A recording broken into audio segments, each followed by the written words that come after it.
आज की क्लास है हमारी रिडम्पशन के लिए, रिडम्पशन ऑफ प्रेफरेंस शेयर। समझते हैं कॉन्सेप्ट को। कॉन्सेप्ट है हमारा रिडम्पशन ऑफ प्रेफरेंस शेयर। पहले तो टर्म समझते हैं, रिडम्पशन का क्या मतलब। रिडम्पशन का मतलब है रीपेमेंट। रिडम्पशन का क्या मतलब है? रीपेमेंट। ठीक है, मतलब जो शेयर होल्डर ने आपको पैसा दिया हुआ था उनका आप क्या कर रहे हो? वापस कर रहे हो। आपके पास सरप्लस फंड है, पैसों की कोई जरूरत नहीं है, अब आप पैसा का क्या कर दे रहे हो? वापस कर, रीपेमेंट कर दे रहे हो। और शेयर्स पे जो उनका राइट है वो क्या हो जाएगा? खत्म हो जाएगा। अब हमारे पास अगर शेयर्स की हम बात करें तो हमारे पास दो तरीके के शेयर्स हैं। एक तो कौन से दो तरीके के कौन से शेयर होते हैं हमारे? एक तो होते हैं हमारे इक्विटी शेयर्स और दूसरे हमारे पास होते हैं प्रेफरेंस शेयर। अगर हम इक्विटी शेयर्स की बात करें तो इक्विटी शेयर्स का रिडम्पशन नहीं होता है। इक्विटी शेयर्स का रिडम्पशन नहीं होता है। और अगर हम प्रेफरेंस शेयर की बात करें तो प्रेफरेंस शेयर्स का रिडम्पशन होगा। तो रिडम्पशन केवल प्रेफरेंस शेयर्स का होता है, डिबेंचर्स का होता है, बट इक्विटी शेयर्स का रिडम्पशन नहीं होता है। इक्विटी शेयर्स में रिडम्पशन से सिमिलर ही एक कॉन्सेप्ट होता है बाईबैक। कैसा कॉन्सेप्ट होता है? बाईबैक का कॉन्सेप्ट लगता है, बट रिडम्पशन का कॉन्सेप्ट नहीं लगता। बाईबैक का मतलब होता है जब कंपनी अपने खुद के शेयर्स मार्केट से क्या कर देती है? परचेज करके बाद में उन्हें क्या कर देती है?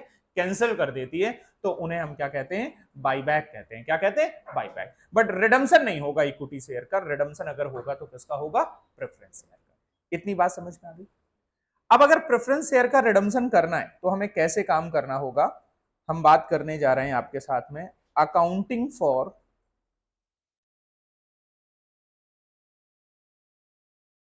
Redemption of preference shares. Preference shares के रिडम्पशन की अकाउंटिंग प्लीज बाद में लिखिएगा आप। यहां पर होता है इशू, तो यहां पर हो रहा है रिडम्पशन। इशू के अगर हम बात करें तो इशू पे एंट्री होती है bank account debit to percentage preference share application and allotment account debit, allotment account credit. और दूसरी एंट्री होती है percentage preference shares application and allotment account debit to to preference share capital.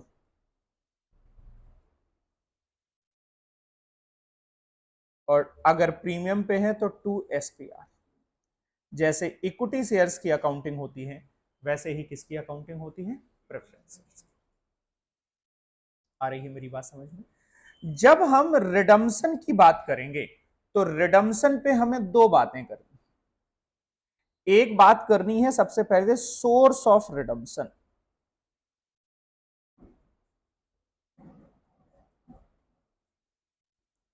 आपके पास redemption का एक source होना चाहिए। हम समझेंगे सोर्स क्या होता है। और दूसरी बात हमें करनी है अकाउंटिंग फॉर रिडम्पशन।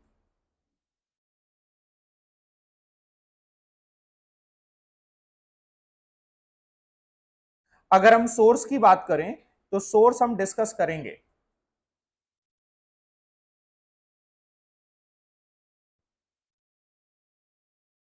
सोर्स को हम अभी रुक के थोड़ा सा डिस्कस करेंगे।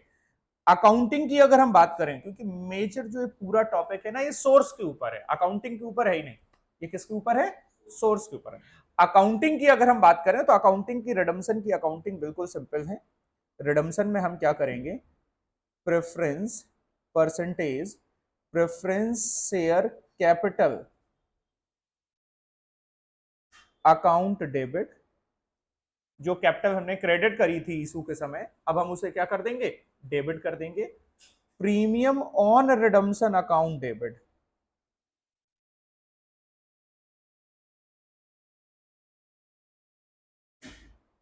रिडम्पशन पे अगर कोई प्रीमियम हो रही है तो उस प्रीमियम को हम क्या कर देंगे, डेबिट कर देंगे। Premium on redemption account debit. और to to preference share holders account, to preference share holders account. इतना कैपिटल का पैसा देना है, इतना प्रीमियम का पैसा देना है, तो इतना पैसा हमें देना है प्रेफरेंस शेयर होल्डर्स को। आ रही है मेरी बात समझ में? और बाद में हम इनका उठा के पेमेंट कर देंगे। तो प्रेफरेंस शेयर होल्डर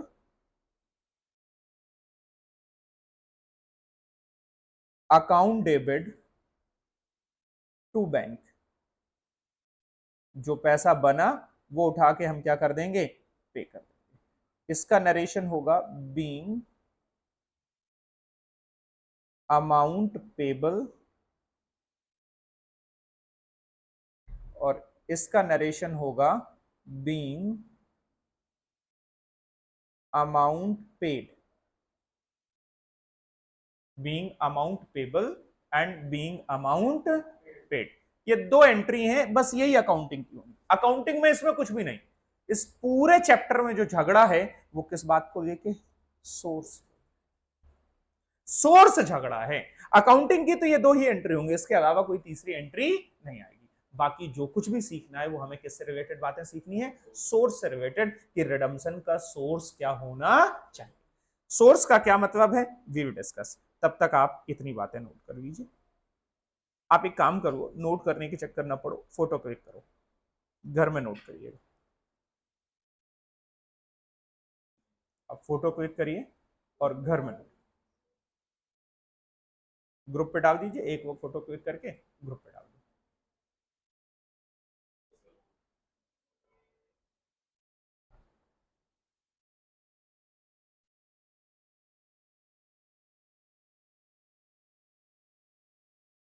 एंट्री आपको बात समझ में आ रही होगी।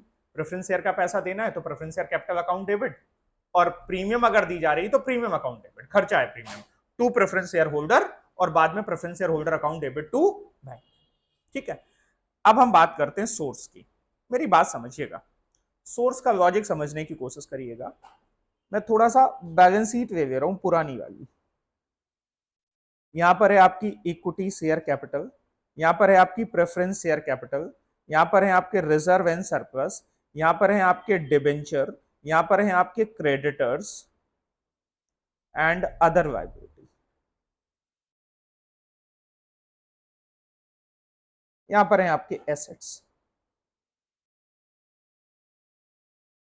Cash and bank. ये है मेरी बैलेंस शीट। मेरी बात समझिएगा, ये जो लोग हैं, ये लोग बिजनेस में पैसा देते ही इसी वजह से हैं क्योंकि इनका पैसा बिजनेस में लगा हुआ है। मैं कोई बिजनेस चला रहा हूं, आप मुझे पैसा उधार तभी दे रहे हो क्योंकि मेरा पैसा भी बिजनेस में लगा हुआ है। क्योंकि शेयर्स की कंपनी के केस में क्या होता है, लिमिटेड लायबिलिटी होती है। कल के दिन अगर कंपनी बंद हो गई तो इनका पैसा डूब जाएगा, इनकी पर्सनल प्रॉपर्टी से रिकवर नहीं। तो किसी भी कंपनी में जब आप पैसा लगाते हो तो आप ये देखते हो कि शेयर होल्डर का कितना पैसा लगा हुआ है, क्योंकि अगर डूबेगी कंपनी तो पहले रिकवरी जो कुछ होगा, पहले हमारा पैसा मिलेगा, बाद में शेयर होल्डर का पैसा मिलेगा। सबसे लास्ट पेमेंट किसका होगा, शेयर होल्डर।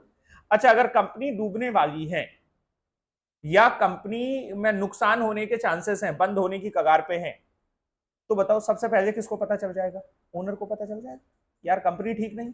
तो अगर ओनर को पता चल जाएगा तो अभी ये शेयर इन्होंने, क्रेडिटर ने, अदर लायबिलिटी वालों ने बिजनेस को पैसा ये लगा के, पैसा दिया था ये देख के कि ओनर का पैसा लगा हुआ है। अगर हम ओनर को रिडम्पशन का ऑप्शन दे दें, किसका ऑप्शन दे दें, रिडम्पशन, तो वो तो अपने शेयर को रिडीम करके बाहर निकल जाएगा, ये लोग बेचारे फंस जाएंगे।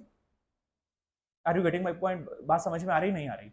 भाई ये जो इनका जो पैसा लगा हुआ है इसको देख के हमने पैसा लगाया। एक कंपनी थी, आप लोगों की कंपनी थी, आप ओनर थे, मैंने पैसा इस बात को देख के लगाया, यार इक्विटी वालों का इतना पैसा लगा है, प्रेफरेंस वालों का इतना पैसा लगा हुआ है, तो मैं भी अपना उधार दे देता हूं। कल के दिन अगर कंपनी बंद भी होगी तो पहले मेरा मिलेगा, बाद में इनको मिलेगा। अगर इनका डूबेगा तो मेरा भी डूब जाएगा, मेरे डूबने के चांसेस कम है। हाँ या ना, ऐसा ही होगा। बट आप लोगों को तो पता चल जाएगा ना बिजनेस की पोजीशन अब अच्छी नहीं है। और अगर मैं आपको गवर्नमेंट आपको रिडम्पशन का ऑप्शन दे दे, क्या दे दे, रिडम्पशन, तो मैंने ये देख के पैसा लगाया था, उधार दिया था सामान, डिबेंचर मैंने आपका लोन दिया था, ये देख के कि आपका पैसा लगा हुआ है और आप रिडम्पशन करके बाहर निकल गए, तो बताओ अल्टीमेटली कौन फंस जाएगा? हम फंस जाएंगे। तो गवर्नमेंट शेयर होल्डर को रिडम्पशन का ऑप्शन नहीं देती है, वो चाहती है कि आप से कंपनी में बाहर ना निकलो। ठीक, इक्विटी को उन्होंने साफ साफ मना कर दिया कि आप तो रिडम्पशन कर ही नहीं सकते हो। बट प्रेफरेंस को उन्होंने मौका दे दिया कि आप अगर रिडम्पशन कर रहे हो ना, रिडम्पशन, ये आज अगर आप रिडम्पशन कर रहे हो ना, तो ये जो जगह खाली होगी रिडम्पशन से, जगह खाली हो जाएगी ना, जिसको देख के आउटसाइडर ने इस बिजनेस में पैसा लगाया है, ये जगह खाली हो जाएगी ना, ये जगह भर जानी चाहिए, तब तो आप रिडम्पशन कर सकते हो, अदरवाइज आप रिडम्पशन, ये जगह फिर से भर जानी चाहिए। और ये जगह भरेगी कैसे? ये जगह भरेगी कैसे, उसे कह रहे हैं सोर्स। जब ये जगह भरोगे ना, आज रिडम्पशन हो जाएगा, जगह खाली हो जाएगी ना, इक्विटी की वैल्यू कम हो जाएगी ना, शेयर होल्डर फंड कम हो जाएगा ना, लोगों का पैसा यहां बिजनेस से निकल जाएगा। तो गवर्नमेंट कह रही है ये जगह खाली होने से पहले इसको भर दो, इसकी जगह पे कुछ और आ जाए, तब तो आप क्या कर सकते हो, रिडम्पशन कर सकते हो, अदरवाइज रिडम्पशन नहीं कर सकते। ये जो रिजर्व रखा हुआ है, क्या रखा हुआ है, रिजर्व, रिजर्व में हमारे पास फ्री प्रॉफिट होंगे। कैसे प्रॉफिट होंगे? Free profit. अब हम क्या कर सकते थे, प्रेफरेंस शेयर का रिडम्पशन करा लें और रिजर्व को डिविडेंड डिस्ट्रीब्यूट कर लें। क्या कर लें, रिजर्व को, तो ऐसा करके हमने बिजनेस से पैसा निकाल लिया। बाकी के फंस जाएंगे कौन, क्रेडिटर और डिवेंचर वाले, लायबिलिटी वाले। तो गवर्नमेंट कहती है देखो, अगर इनका तुम्हें रिडम्पशन करना है तो ये जो रिजर्व रखा हुआ है, इस रिजर्व से इस जगह को भर दो, या तो इतने के बराबर के फ्रेश इशू कर दो। क्या कर दो, फ्रेश इशू, नए शेयर इशू कर दो, इक्विटी कर दो, प्रेफरेंस कर दो, कुछ भी कर दो, बट जितनी वैल्यू का आज रिडम्पशन कर रहे हो इतनी जगह भर जानी चाहिए। मतलब ये जो फ्री प्रॉफिट है, या तो इनको कैपिटलाइज कर दो, रेस्ट्रिक्टेड कर दो, जिनसे आप डिविडेंड डिस्ट्रीब्यूट ना कर पाओ, सीआरआर बना दो, कैपिटल रिडम्पशन रिजर्व, और बाद में उनके बदले में बोनस दे देना। क्या दे देना, बोनस। अभी हमने देखा कि बोनस के लिए हम सीआरआर यूज करते हैं, तो या तो आप सीआरआर बना दो, बाद में उनके बदले में बोनस दे देना, तो आज जो जगह खाली हुई प्रेफरेंस शेयर का रिडम्पशन हुआ, उनकी जगह पे क्या आ जाएंगे, इक्विटी शेयर्स आ जाएंगे, बोनस वाले इक्विटी शेयर्स आ जाएंगे। बोलो हाँ या ना। और या तो आज की डेट में ही ये वाले रिडीम कर रहे हो, नए वाले इशू कर दो। हम ओनर का पैसा फंसा रहे हैं, हमें कोई दिक्कत नहीं, इन आउटसाइडर का पैसा नहीं फंसना चाहिए। तो या तो आप फ्रेश इशू करो, या तो आप अपने फ्री रिजर्व को क्या करो, कैपिटलाइज करो। ये दो सोर्स हैं हमारे पास, किस बात के लिए, रिडम्पशन करने, जगह भरने के लिए। ये जो प्रेफरेंस शेयर आज रिडीम हो जाएंगे, इनकी जगह खाली हो जाएगी, इनकी जगह भर जानी चाहिए, और इनकी जगह के भरने के कॉन्सेप्ट को हम क्या कह रहे हैं, सोर्स ऑफ रिडम्पशन। ये सुनो, तो अब हम सोर्स ऑफ रिडम्पशन की बात कर ले रहे हैं। कॉन्सेप्ट कौन सा है, कॉन्सेप्ट किस चीज का, सोर्स ऑफ रिडम्पशन। इस सोर्स की अकाउंटिंग कैसे करोगे, सुनिएगा मेरी बात को। हम दो चीजों का पेमेंट कर रहे हैं, कितनी चीजों का पेमेंट कर रहे हैं, दो। कौन सा, एक तो नॉमिनल वैल्यू का, एक हम ये कैपिटल का पेमेंट कर रहे हैं नॉमिनल वैल्यू का, और दूसरा हम पेमेंट क्या कर रहे हैं, premium on redemption. Ultimately redemption के नाम पे हम दो चीजों का पेमेंट कर रहे हैं, एक तो नॉमिनल वैल्यू जितनी हम रिडीम कर रहे हैं, और दूसरा सिक्योरिटी प्रीमियम ऑन रिडम्पशन। तो कह रहे हैं जो प्रीमियम ऑन रिडम्पशन है, इसका जो सोर्स हो सकता है, इसे राइट ऑफ करोगे, इसे कहां से राइट ऑफ करोगे, इसे आप राइट ऑफ करोगे या तो कोई सिक्योरिटी प्रीमियम रिजर्व रखा हो, सिक्योरिटी प्रीमियम रिजर्व रखा हो।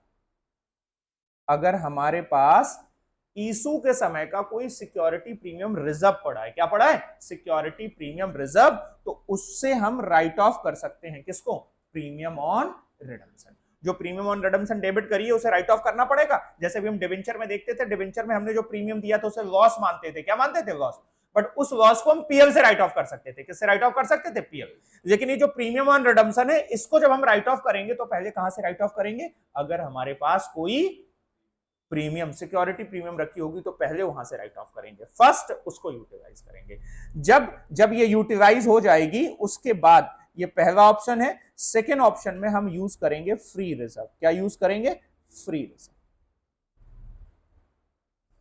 अब ध्यान देना, जब हम सिक्योरिटी प्रीमियम से राइट ऑफ कर रहे होंगे तो हमारी एंट्री होगी security premium account debit to premium on redemption account. ये जो प्रीमियम ऑन रिडम्पशन हमारी डेबिट पड़ी थी, आज इसको राइट ऑफ करना है, तो राइट ऑफ हमने किससे किया, सिक्योरिटी। लॉस है एक प्रकार का, जैसे हमने डिबेंचर में देखा था, लॉस को राइट ऑफ करने की क्या एंट्री करी थी, PL account debit to loss on redemption. ऐसे ही लॉस ऑन इशू, ऐसे ही यहां पर हमने किससे राइट ऑफ कर दिया, security premium account debit to premium on redemption account, पहला ऑप्शन। दूसरा ऑप्शन, अगर हम इसे यूटिलाइज कर रहे हैं फ्री रिजर्व को, तो फिर एंट्री क्या हो जाएगी, फ्री रिजर्व। फ्री रिजर्व में क्या आएंगे, बोलो बेटा, जनरल रिजर्व और पीएल का बैलेंस। तो free reserve account debit to premium on redemption account. और अगर कुछ पार्ट प्रीमियम से कर रहे हैं, कुछ पार्ट फ्री रिजर्व से कर रहे हैं, तो इनकी मर्ज एंट्री, जितना पार्ट प्रीमियम से तो premium on security premium account debit to free reserve account debit to premium on redemption. Redemption पे जो भी आपने प्रीमियम दी हुई है, तो वो प्रीमियम सबसे पहले आपको राइट ऑफ करनी पड़ेगी। वो राइट ऑफ प्रीमियम कैसे करेंगे, ये मैंने आपके साथ में बात करी। बोलो। अब मैं बात कर रहा हूं नॉमिनल, इसका सोर्स बनाना है, सोर्स बेसिकली इसका बनाना है। सोर्स किसका बनाना है, इसका सोर्स बनाना है। तो नॉमिनल के लिए जो सोर्स होगा, वो नॉमिनल का सोर्स है, या तो हम फ्रेश इशू से कर सकते हैं। क्या कर सकते हैं, नॉमिनल का सोर्स क्या होगा, फ्रेश इशू। अब फ्रेश इशू में भी दो चीजें आती हैं, एक तो नॉमिनल, बोलो बेटा, और एक प्रीमियम। तो नॉमिनल तो सोर्स मानी जाएगी, बट प्रीमियम सोर्स नहीं मानी जाएगी। नॉमिनल को हम सोर्स मानेंगे, बट प्रीमियम को हम सोर्स, प्रीमियम तो प्रॉफिट होते हैं, हमें तो वो जो नॉमिनल रिडीम हुई है ना, उसके बराबर की जगह भरनी है। तो नॉमिनल को तो हम सोर्स मानेंगे, बट प्रीमियम को हम सोर्स नहीं मानेंगे। एक क्वेश्चन में करेंगे, आपको समझ में आएगा। और दूसरा दूसरा जो ऑप्शन है वो है फ्री रिजर्व। कैसा ऑप्शन है, फ्री रिजर्व। अब एक बात बताओ, ये फ्रेश इशू की एंट्री होगी, ये तो आपको आ ही जाएगी, एंट्री तो कर चुके, उसमें कोई लेना देना नहीं। अगर आप फ्री रिजर्व यूज कर रहे हो, क्या यूज कर रहे हो, फ्री रिजर्व, तो जितना फ्री रिजर्व यूज होगा उसके लिए एंट्री होगी फ्री रिजर्व अकाउंट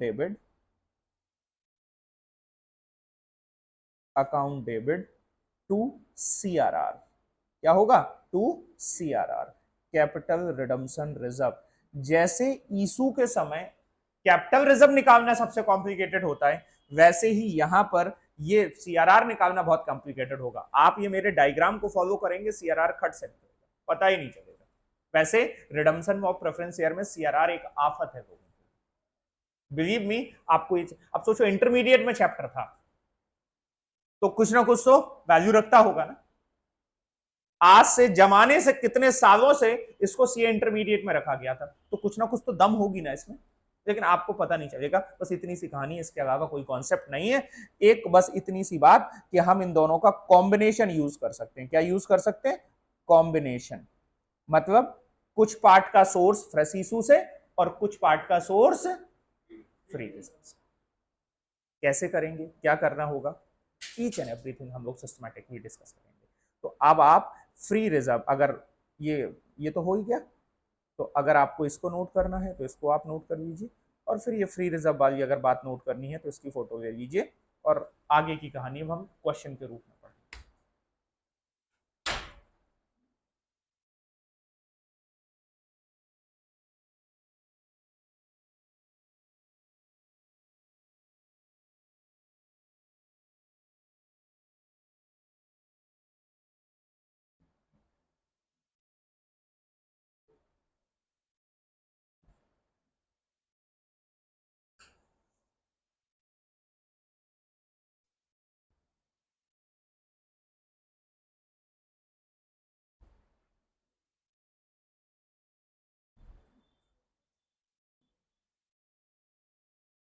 बोलो, क्या ये बात समझ में आ रही है?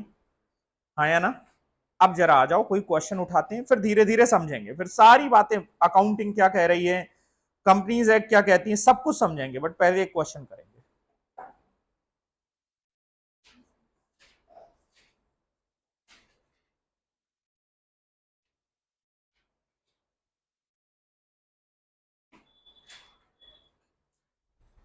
आइए, इलस्ट्रेशन नंबर 1।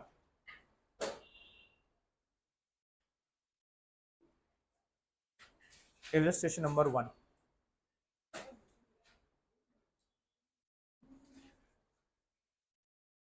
क्या कह रही है illustration number 1? Please, Hinduja company limited had 5008% redeemable preference share of ₹100 each. कितने के प्रेफरेंस शेयर है हमारे पास? Fully paid up. अच्छा, एक चीज और समझ लीजिए, रिडम्पशन तभी पॉसिबल है जब शेयर्स कैसे होंगे? Fully paid up. अगर फुली पेड अप नहीं होंगे तो first we make them fully paid up, then redemption. The company decided to redeem these preference share at par. Redemption किस पे होना है? पार पे। By issue of sufficient number of equity share. Redemption कैसे करेंगे? Sufficient number of equity share issue करके। ठीक है, अब कैसे निकालेंगे हम number of equity share? Basically source जो इसका है वो क्या है? Equity shares. सोर्स क्या है? Equity shares. एक काम और कर ले रहे हैं, यहां पर हम सीखेंगे number of equity shares to be issued.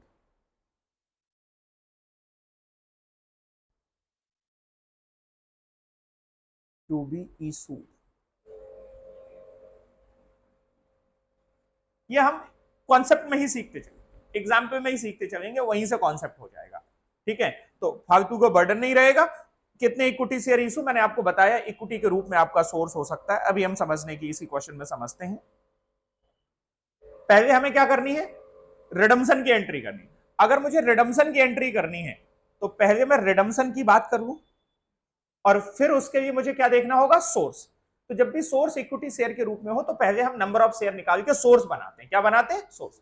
मैंने कहा ना, जगह खाली करने से पहले जगह भरनी पड़ती है, तो सोर्स बनाएंगे। तो देखो, सोर्स के लिए मैंने आपसे क्या कहा हुआ है वर्किंग नोट में?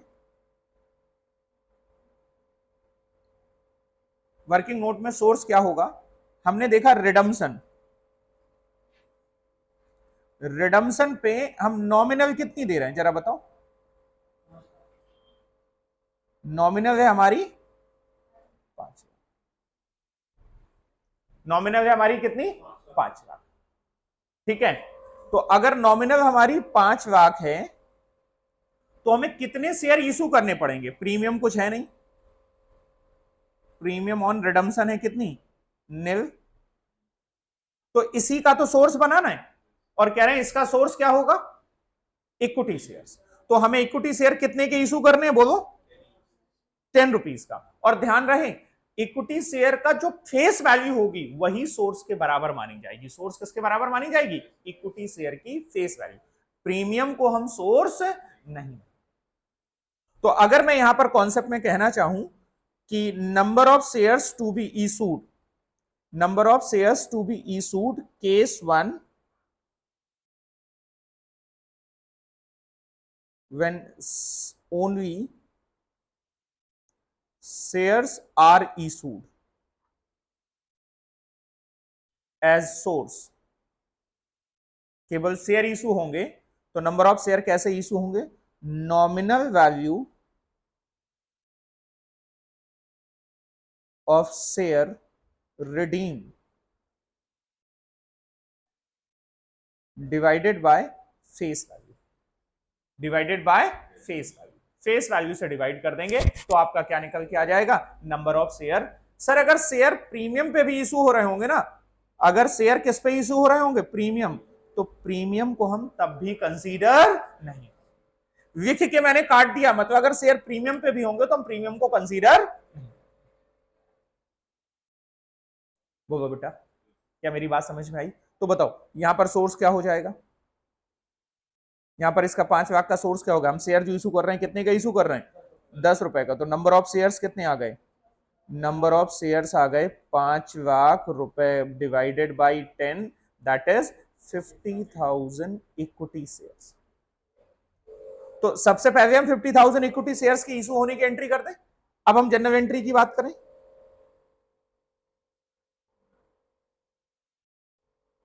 तो सबसे पहले इक्विटी शेयर की इशू होने की एंट्री कर दो, तो क्या एंट्री हो जाएगी, bank account debit to equity share capital account, direct entry कर दो, कोई दिक्कत नहीं है, to equity share capital account. आप एप्लीकेशन अलॉटमेंट करके करने की जरूरत नहीं थी, करते तो भी कोई दिक्कत नहीं थी कि दो एंट्री करते, bank account debit to share application and allotment account, application and allotment account debit to share capital, तब भी ठीक था। ठीक है, तो कितनी एंट्री हो गई, 50,000 कितने अमाउंट से हो गई, इक्विटी शेयर 10 रुपए के हिसाब से कितने की एंट्री हो गई, 5 लाख। ये एंट्री किस बात की हुई है, फ्रेश इशू की, और यही क्या बन गया, सोर्स। देखो आज जो कैपिटल में 5 लाख की जगह खाली होगी, उतने जगह के लिए कैपिटल ऑलरेडी हम लेके आ गए, जगह भर दी हमने।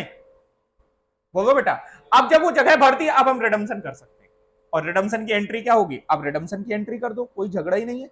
रिडम्पशन की एंट्री में क्या करोगे, प्रेफरेंस शेयर कैपिटल को अब क्या करोगे, डेबिट करोगे, तो क्या एंट्री हो जाएगी, 8% preference share capital account debit to 8% preference share holder account. Premium आएगी नहीं, क्यों नहीं आएगी, बोलो बेटा, प्रीमियम क्यों नहीं आएगी, क्योंकि प्रीमियम रिडम्पशन पे है ही नहीं। तो ये आपका क्या आ गया, being amount payable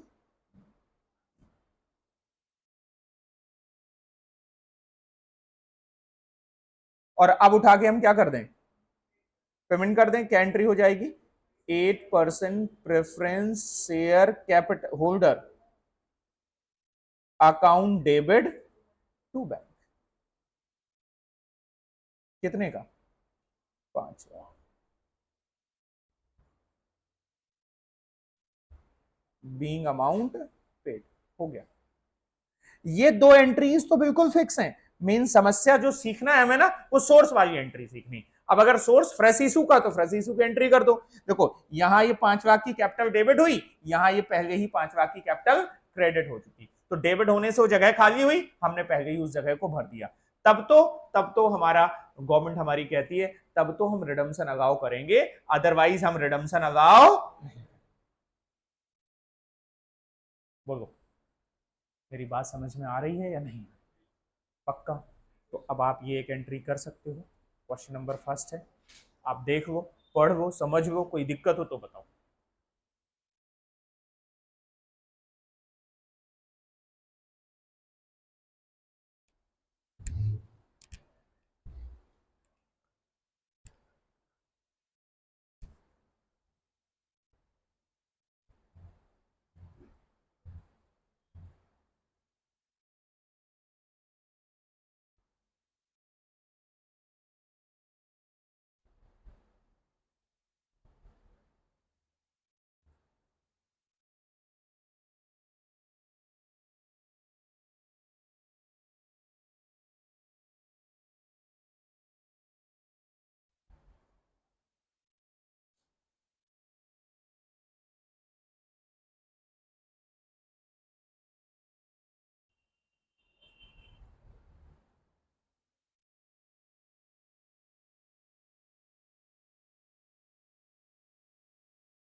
is this okay?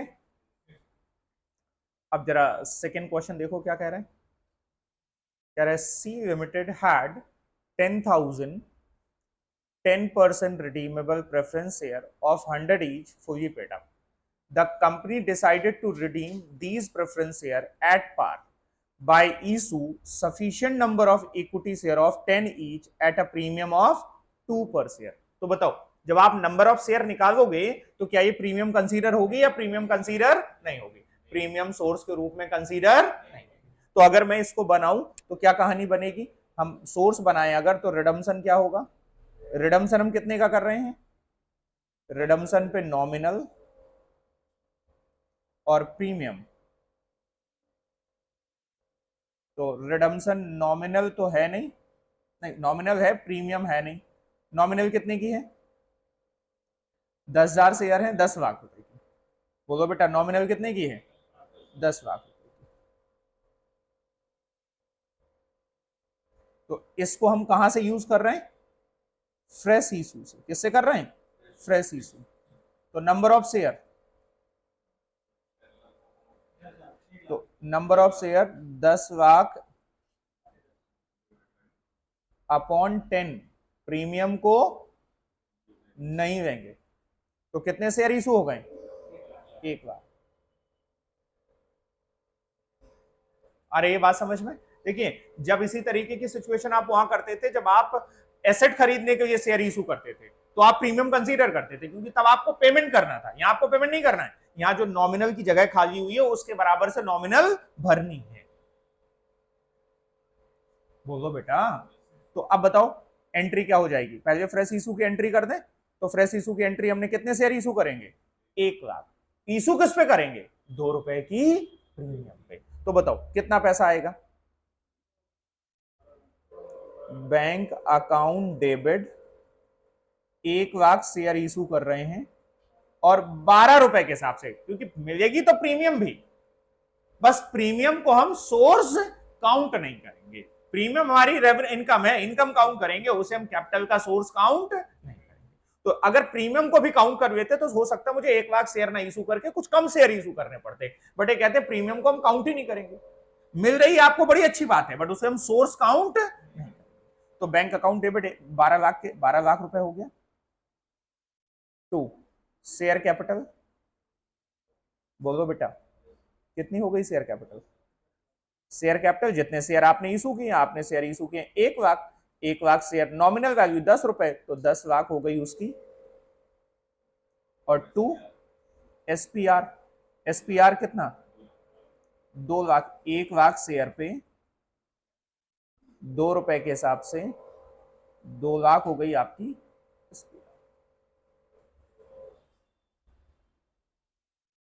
बताएं क्या ये बात आपको समझ में आ रही है या नहीं आ रही?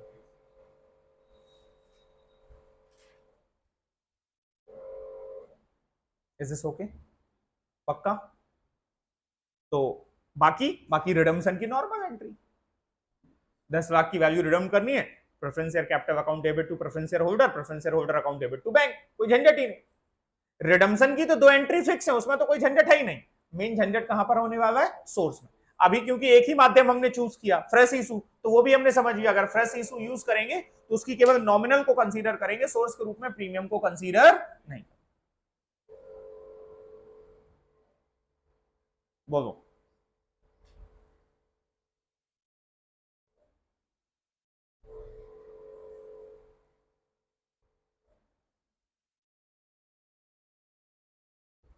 नेक्स्ट देखें, कह रहे हैं G limited had G Limited had 9,000 10% redeemable preference share of 10 each fully paid up. The company decided to redeem the preference share at par by issue of sufficient number of equity share. तो payment कितने का करना है? Payment कितने का करना है? बताओ पेमेंट कितने का करना है? 90,000 का। और शेयर, अब यहां अगर कोई डिस्काउंट होगा, क्या होगा? डिस्काउंट, तो डिस्काउंट को कंसीडर कर लेंगे। अगर कोई डिस्काउंट होगा तो डिस्काउंट को कंसीडर कर लेंगे। फ्रेश इशू पे अगर कोई डिस्काउंट होगा तो डिस्काउंट माइनस कर देंगे। Is this okay? बोलो हाँ या ना। तो डिस्काउंट माइनस कर देंगे, ये लीजिए मैंने कॉन्सेप्ट भी ये पूरा कर दिया आपका। और डिस्काउंट माइनस कर देंगे तो अब एंट्री क्या हो जाएगी, कितने शेयर आपको इशू करने पड़ेंगे, कितने शेयर इशू करने पड़ेंगे, 10,000 शेयर इशू करने पड़ेंगे। कितने इशू करने पड़ेंगे, 90,000 का पेमेंट करना था और एक शेयर है 10 रुपए का, माइनस 1 रुपए का डिस्काउंट है, 9 रुपए में इशू किया हुआ है। तो 9 रुपए में अगर इशू किया है तो हमने कितने शेयर इशू करने पड़ेंगे, 10,000 इक्विटी शेयर। ये फ्रेश इशू होंगे।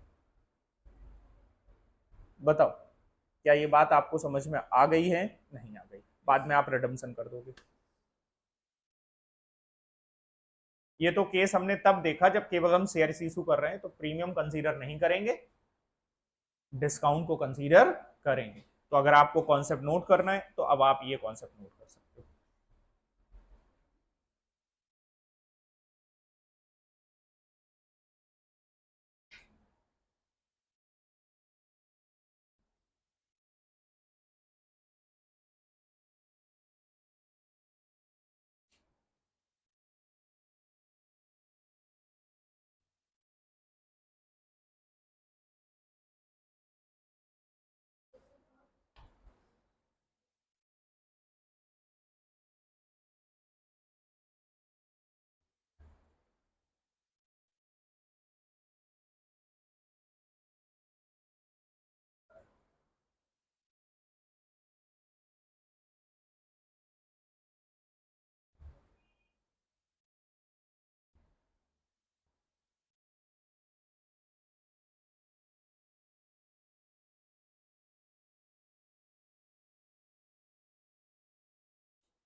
ठीक है,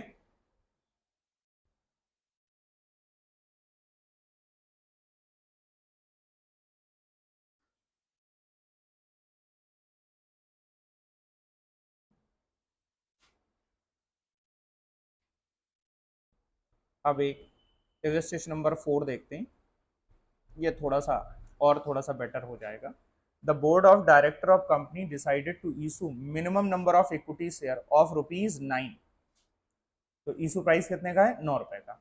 to redeem ₹5 lakh preference share. Preference share कितने के रिडीम होने, 5 लाख के। The maximum amount of divisible profit available for redemption is 3 lakh. हमारे पास डिविजिबल प्रॉफिट फ्री रिजर्व रखा हुआ है कितना, तो पहले हम फ्री रिजर्व यूज करते हैं, बाद में अगर कुछ बचता है तो उसके लिए हम, क्योंकि minimum number of share issue करना है ना, और सोर्स के रूप में हमारा फ्री रिजर्व भी हो सकता है।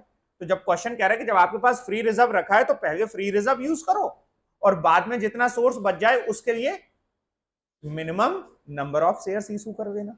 Calculate the number of share to be issued by company to ensure that the provision of section 55 are not violated. और ये जो मैंने कहा है ये सेक्शन 55 के हिसाब से ही कहा हुआ है। ठीक है, बोलो। Also determine the number of share if the company decided to issue share in the multiple of rupees only 50। 50 रुपए के मल्टीपल में हमें शेयर इशू करने हैं, तो ये डिसाइड करना, ये आपको बताना है। बोलो बेटा। तो सबसे पहले हम क्या करें, हम रिडम्पशन में देखें, रिडम्पशन में देना कितना है। तो रिडम्पशन में दो चीजें हो सकती हैं क्या, बोलो, नॉमिनल और प्रीमियम ऑन रिडम्पशन। इस क्वेश्चन में प्रीमियम है नहीं, नॉमिनल है कितने की, कितने की नॉमिनल रिडीम कर रहे हो, 5 लाख की। इसके दो सोर्स हो सकते हैं, कौन से, पहला फ्री रिजर्व। तो कितना सोर्स फ्री रिजर्व के बराबर है, 3 लाख। और जितने का सोर्स हमने फ्री रिजर्व यूज किया होगा उसकी एंट्री होती है, क्या एंट्री होती है, free reserve account debit to CRR.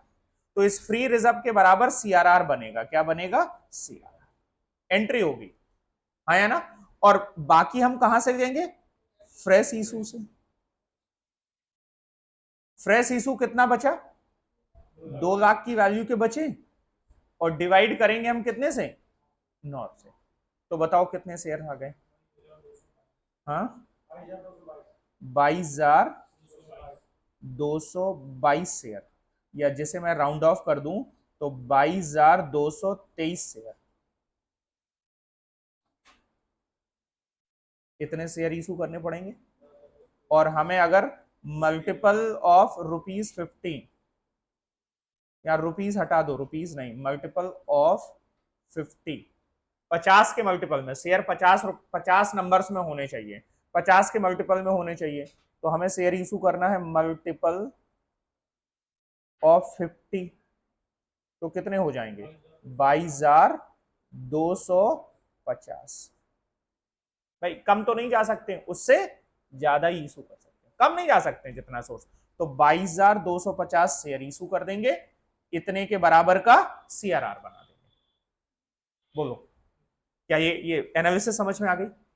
अब मैं एंट्री अगर करके बताऊं तो एंट्री क्या होगी? सबसे पहले फ्री रिजर्व की एंट्री कर दें, नहीं सबसे पहले फ्रेश इशू की। तो फ्रेश इशू की क्या एंट्री हो जाएगी? Bank account debit. अच्छा बस इसमें ये वैल्यू बतानी थी, तो बस ठीक है, फिर तो कोई दिक्कत ही नहीं है। बट अगर करना भी होता ना, तो bank account debit to share capital account. अब इन्होंने ये नहीं बताया कि शेयर की फेस वैल्यू कितनी है, तो हम मान रहे हैं 9 रुपए की फेस वैल्यू होगी, हम अपनी तरफ से कुछ और नहीं माने। तो 9 रुपए के हिसाब से कितना? 22,250 इंटू 9, कितना आ गया? 200,250 इतने के तो शेयर इशू हो गए। और दूसरी एंट्री किस बात की करें? फ्री रिजर्व की। Free reserve account debit to CRR, कितने के बराबर का? कितने के बराबर का जाएगा? 3 लाख के बराबर। तो ये सोर्स बन के तैयार हो गया, और बाकी अब दो एंट्री किसकी हो जाएंगी? रिडम्सन की। कौन सी? Preference share capital account debit 5 lakh to preference share holder 5 lakh, preference share holder account debit to bank 5 lakh, ये एंट्री हो जाएंगी। तो ये मैंने आपको एक कॉन्सेप्ट बता दिया। बताइए ये बात आपको समझ में आ रही है या नहीं आ रही? रिडम्सन में लिटरली लोग पेन तोड़ते हैं, आपको बिल्कुल इजी लग रहा होगा, अभी तक तो कठिन लगा नहीं होगा, लगा है और लगेगा भी नहीं। ठीक है, अभी से पढ़ोगे ना अगर, तो फिर कठिन लगता है। अब जिस हिसाब से मैं चल रहा हूं बस वैसे चलते जाइए, कठिन नहीं लगेगा। Is this okay?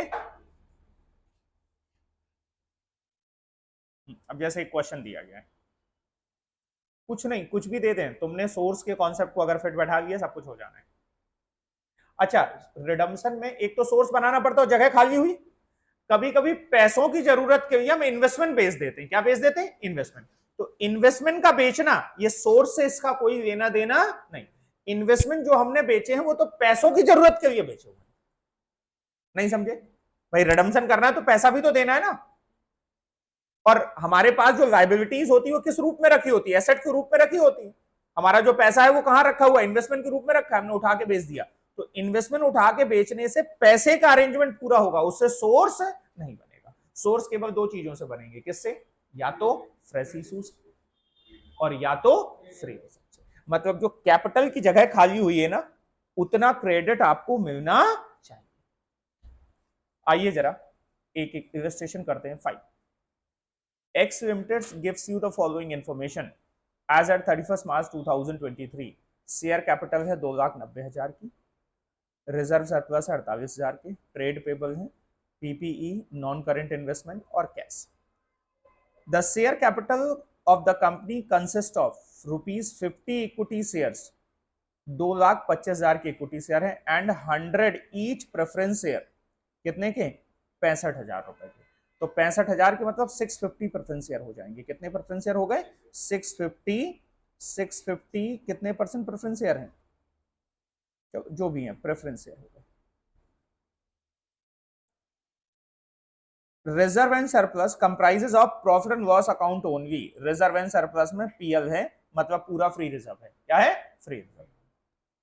in order to facilitate the redemption of preference share at a premium of 10%। redemption किस पे करना है? प्रीमियम पे। रिडम्पशन किस पे करना है? प्रीमियम पे। कह रहे हैं to sell the all investment for ₹15,000। ये बताओ इन्वेस्टमेंट जो बेचेंगे क्या उस पर रिडम्पशन की अकाउंटिंग पे कोई फर्क आना है? नहीं, इन्वेस्टमेंट बेच रहे हैं कैश की जरूरत को पूरा करने के लिए। किसकी जरूरत को पूरा करने के लिए? कैश की। तो सबसे पहला काम करो तुम इन्वेस्टमेंट ही बेच, कोई फर्क ही नहीं पड़ना कितने का इन्वेस्टमेंट बेच दिया। बोलो bank account debit to investment account, कितने का था? कितने का इन्वेस्टमेंट हमारे पास?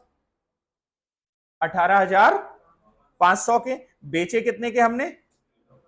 तो इन्वेस्टमेंट थे हमारे 18,500 के, बेचे हैं हमने 15,000 में, तो आपका बाकी का क्या आ गया? Loss on